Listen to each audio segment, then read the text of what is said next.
Hi, this is Gila. So, I finally made it home to Israel last night after my trip to England to see my family there. Now, although I'm very glad I went, and I also met two wonderful Tommy Robinson supporters, the first I've actually met in person, the weather was cold. I've come back with a cold and a cough. I really missed my husband, and I also really missed Israel. It's been 15 years since I left the UK with just 2 suitcases, because personally I found that the very atmosphere in Britain had become harsh and heavy to my soul, whereas in Israel I felt more whole, lighter, at peace. Now that difference has remained, and on this trip it felt almost intensified to me, which actually I found pretty difficult to deal with. Now, if you don't understand that Israel really is the Holy Land, or believe you have a non-physical soul, then what I've just said may sound very strange and unfathomable.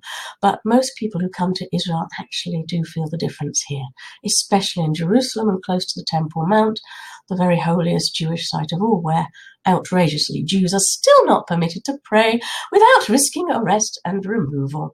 Not just ridiculous, utterly offensive, but also illegal under both Israeli and international law protecting human rights. But that's not what I primarily want to talk about. On my flight back, I bumped into a friend I hadn't seen for years, a British and also Jewish man who spends part of his time in Britain and part in Israel. Coming from a very deprived background, he was a typical working-class Labour Party supporter, and he always voted for them. But in a postal vote that he's already sent, not this time.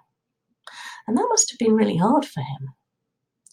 However, the Simon Wiesenthal Centre has just named Labour Party leader Jeremy Corbyn as the worst anti-Semite of the year. In a statement released on Sunday, the centre said that no one has done more to mainstream anti-Semitism into the political and social life of a democracy than the Jeremy Corbyn-led Labour Party. Members and staff who have dared to speak out against the hate were purged, but not those who declared Heil Hitler and F the Jews. Now, although my family was originally Jewish, I actually grew up in a middle-class and very English neighbourhood in the late 60s and 70s. There was one black girl in the entire school I went to. Of course, there wasn't any racism towards her, and any such suggestion I'm sure would have been shut down immediately by any of the teachers there, as a matter of course. Certainly I bumped into her many years later, and she was a staunch supporter of that school. Now, actually, I converted to Judaism a number of years ago now, returning to the original faith and peoplehood of my family, something immensely difficult to do and which personally took me to the very end of my emotional resources to cope with. Jewish understanding is that you are far better off spiritually as a good non-Jew than as a lapsed Jew who no longer keeps the commandments of the Torah. So you have to be utterly determined over a sustained period of time in order to return home as the Jew you find you need to be. Definitely not recommended unless, like me, you find you simply have no choice. Anyway, as a child growing up some 40 or 50 years ago or so in mainstream British society, any thought of an institutionalized vile racism of anti-Semitism, as so sadly exists in the Labour Party today, was totally unthinkable. Anyone who dared utter anything that could be remotely construed as being anti-Semitic would normally be reprimanded for doing so. But, of course, there was freedom of speech which would allow for any such racist or other unpalatable nonsense to be said, but nevertheless it was understood that such views essentially belonged to the dark past. We knew better. As also was any thought that our freedom of speech and the freedom to explore and to decide for ourselves what to believe in or what not to believe in could in any way be curtailed. And in my 20s, it was brought home to me in a totally devastating way that even in the 1980s, not every man regarded women as equals. I'd been brought up in a family where I was expected to have equal educational and career opportunities to my brother. I took it for granted until that time. One of my lecturers at university turned out to be a sadistic psychopath or sociopath. I'm not sure of the correct nomenclature, but definitely twisted, who enjoyed slowly destroying me psychologically and emotionally. Should never have been in that position. What it took to overcome through years of post-traumatic stress disorder afterwards, frankly, is indescribable. Without my own sustained determination over many years, support along the way, both from other people and from the Creator, and the fervent hope that one day my life would actually feel like it was worth living. For many years, it didn't feel like that at all. I'm sure I would not be living the full, loving, and joyful life that I have today. Maybe I appreciate things all the more. Simple things, it's amazing. My husband thinks I get excited about the littlest things, but why not? Life is good. But, and this was around the time of Anita Hill, for anyone who remembers, I sincerely believed and hoped at that time that in the future women would have more protection or more recourse to justice than I had had. Which is why I am so incensed by the appalling widespread sexual abuse, rape and exploitation of children, even as young as 11 or 12, by gangs of mostly Muslim men.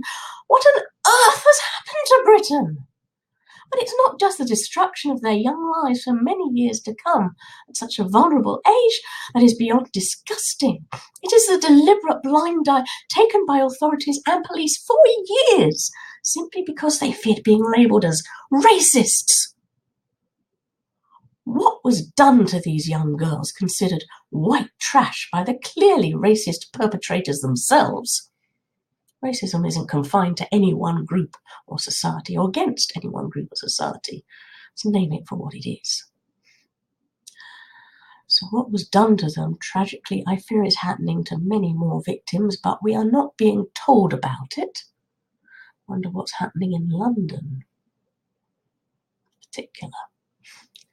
It is evil beyond description.